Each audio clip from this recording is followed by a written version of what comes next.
Division is not merely a byproduct of Trump's politics, it is the essence of his strategy. He thrives in conflict the way others thrive in consensus. Where most leaders seek to build bridges, he builds walls, sometimes literal but more often psychological, emotional, and cultural. The genius of this tactic lies in its simplicity. A divided people are easier to manipulate, easier to quarrel, and easier to govern through fear rather than reason. When the collective identity of a nation fractures into opposing tribes, loyalty to one's group overrides loyalty to the truth. And in such a climate, the figure who positions himself as the champion of one side becomes indispensable. Trump understands this with an almost instinctive precision. He does not attempt to mend social rifts, he amplifies them. He frames every debate not as a search for solutions, but as a battle of us against them. Good versus evil, patriots versus traitors, insiders versus outsiders. And once you accept that framing, you are no longer debating policies, you are defending identities. It is no longer about healthcare or immigration or taxes. It becomes about who belongs and who doesn't, who deserves power and who should be silenced. This shift transforms politics into an existential struggle where compromise is no longer possible because compromise feels like surrender. The psychological brilliance of this method lies in how it appeals to primal instincts. Humans are tribal creatures. For thousands of years, survival depended on distinguishing between friend and foe, between those who protect and those who threaten. Trump taps into that ancient wiring, reducing the complexities of modern life into simple binaries. He doesn't persuade with evidence, he persuades by evoking belonging and fear of exclusion. His supporters feel seen not in their rational arguments but in their grievances, their anger, their sense of being overlooked. And once those emotions are inflamed, reasoned debate becomes irrelevant. Emotion takes precedence over fact, and loyalty takes precedence over principle. But there is also a deeper philosophical problem at play. Division does not simply break society into two camps, it corrodes the very possibility of shared reality. When one half of the population believes in one set of truths, and the other half in a completely opposite set, dialogue collapses. Without dialogue, there is no democracy, only echo chambers reinforcing themselves.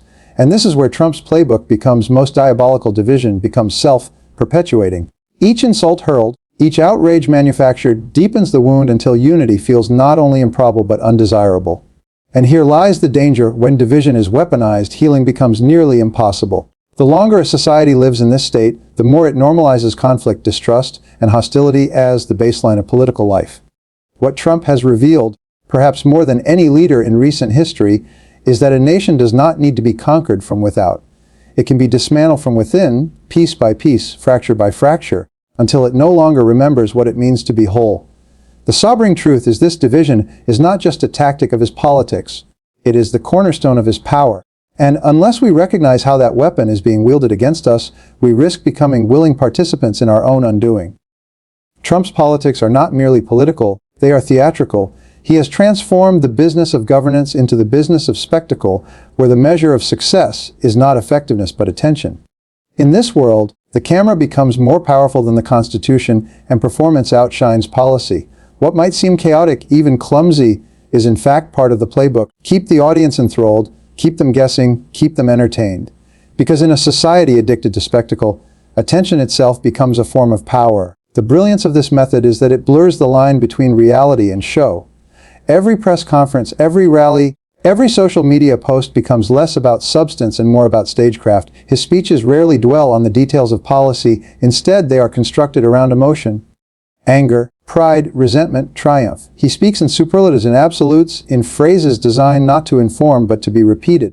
This is not the language of a statesman. It is the language of a showman, designed to echo, to stick, to live on in the minds of those who hear it. Theatrics take precedence over truth because truth is complicated, but spectacle is simple. Psychologically, this is deeply effective. Spectacle bypasses the rational faculties and grips the imagination. It captures attention in the same way a magician captures an audience's gaze, distracting them from what matters by dazzling them with what does not. While his critics dissect the falsehoods, his supporters remember the feeling, and that is the key. Feelings endure long after facts are forgotten.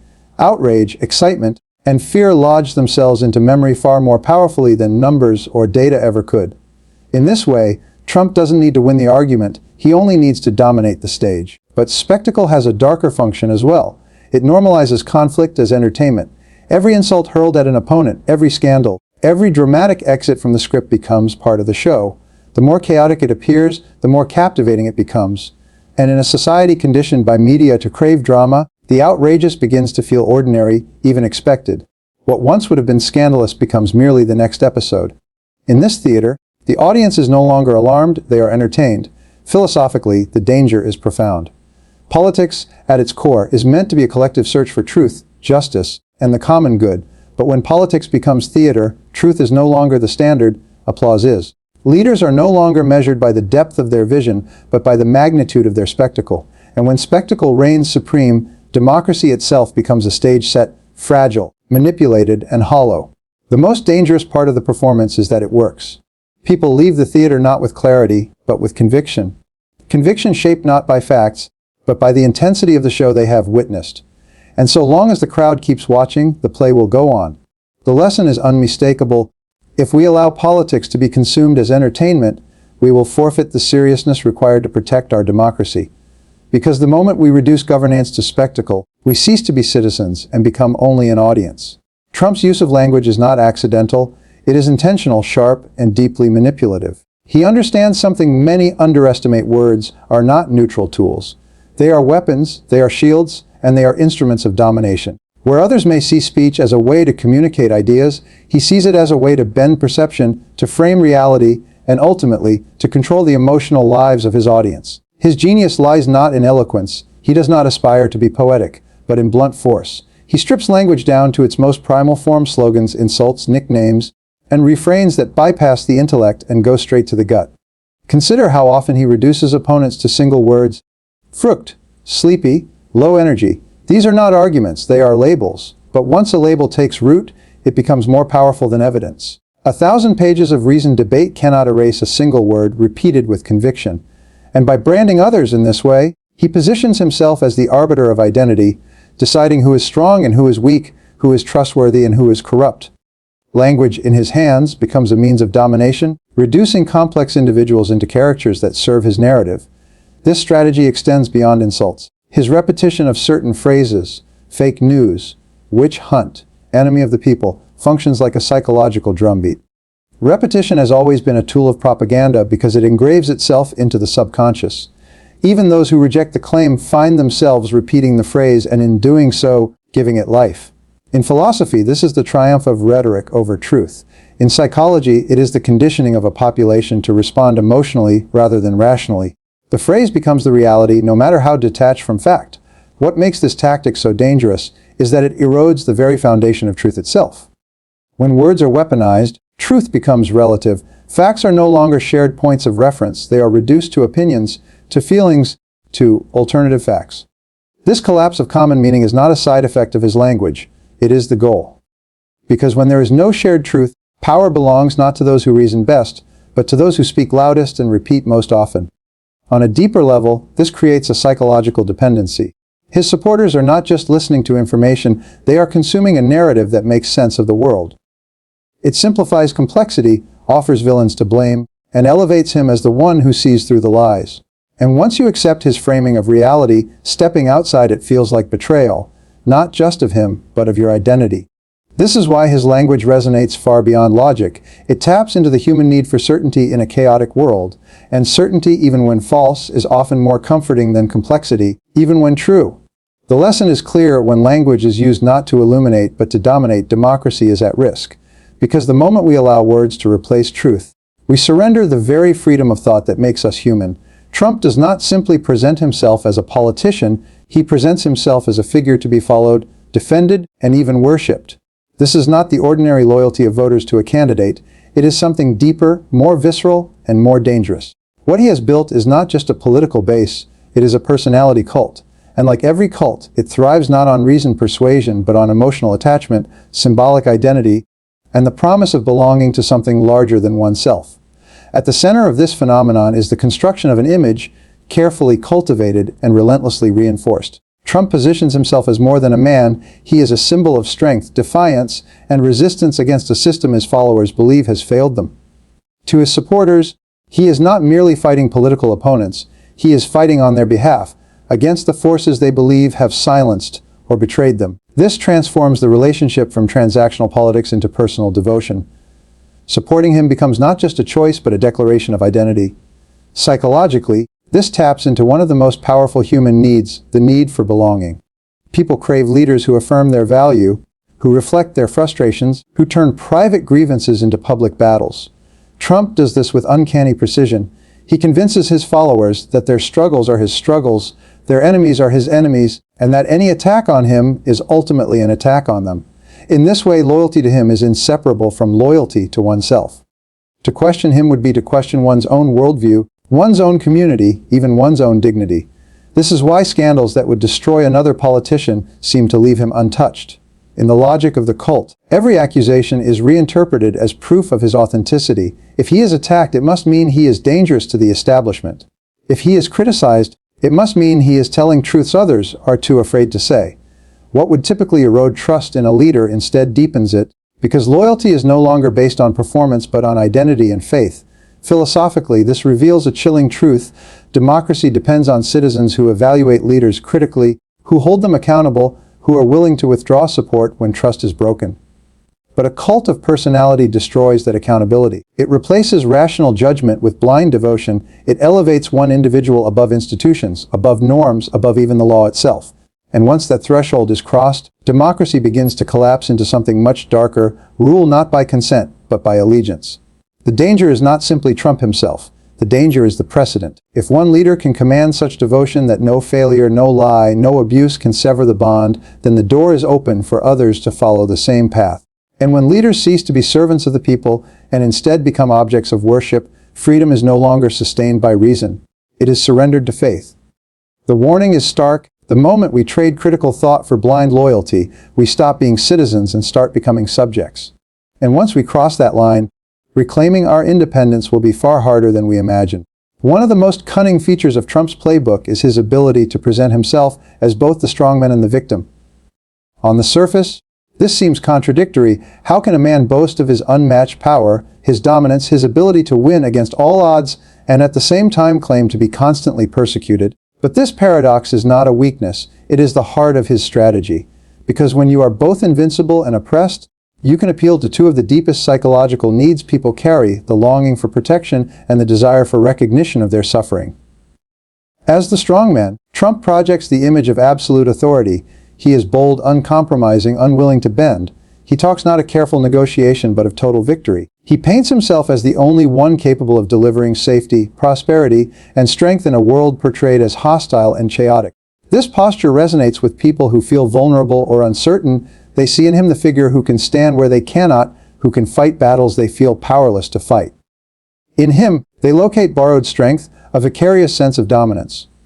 But at the same time, he positions himself as the eternal victim, hunted by the media, sabotaged by the establishment, betrayed by enemies from within. Every investigation, every criticism, every setback is reinterpreted not as a sign of his flaws, but as evidence of the conspiracy against him. In this narrative, he becomes the persecuted hero, unjustly attacked because he dares to speak truths that others suppress. This victimhood is powerful because it mirrors the lived experiences of many of his supporters. They too feel ignored, disrespected, and silenced. When Trump cries, "Witch hunt," they do not hear it as political rhetoric, they hear it as a reflection of their own grievances. The duality is brilliant because it creates a bond of empathy and superiority at the same time. His followers see him as their equal in suffering and their superior in strength. He embodies both their weakness and their hope. And in that paradox, loyalty deepens. If he can be attacked yet never defeated, if he can be betrayed yet always return, then his story becomes not just his own but theirs. Supporting him becomes less about politics and more about participating in a shared myth of struggle and triumph. Philosophically, this tactic is devastating for democracy. Leaders are meant to be accountable, to face criticism, to answer for their failures. But when a leader is both invincible and perpetually victimized, accountability collapses. Every criticism can be dismissed as part of the persecution. Every failure can be reframed as proof of the battle he is fighting. And when the public accepts this framing, truth itself becomes irrelevant. What matters is not what actually happened, but how the story is told, and his story always ends with him standing tall, regardless of reality. This inversion of power and victimhood is not accidental, it is the cornerstone of his appeal. And unless we learn to see through it, we risk falling into the same trap, mistaking myth for reality, strength for wisdom, and grievance for truth. The takeaway is simple: when leaders claim to be both untouchable and unfairly attacked, they are not revealing their honesty, they are perfecting their control.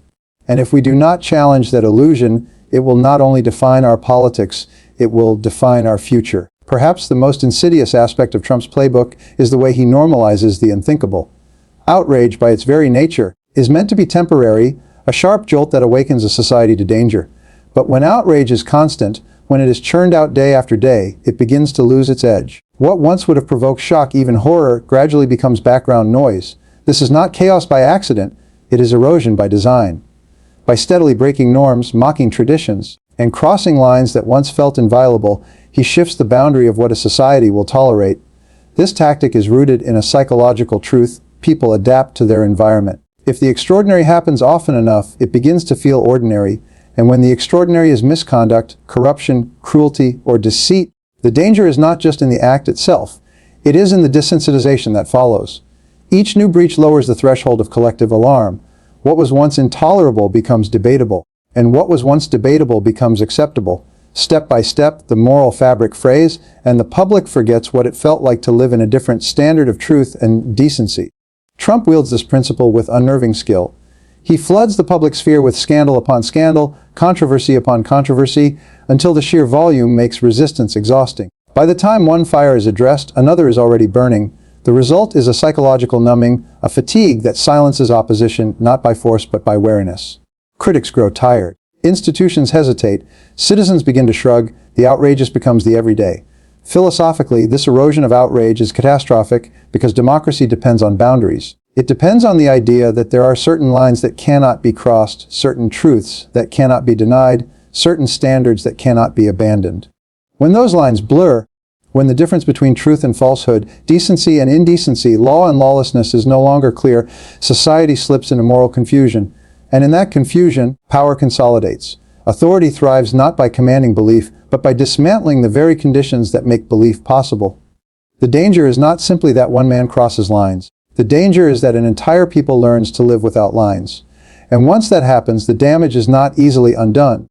Because what becomes normalized does not simply vanish when the leader departs, it lingers in the culture, in the expectations, in the collective memory.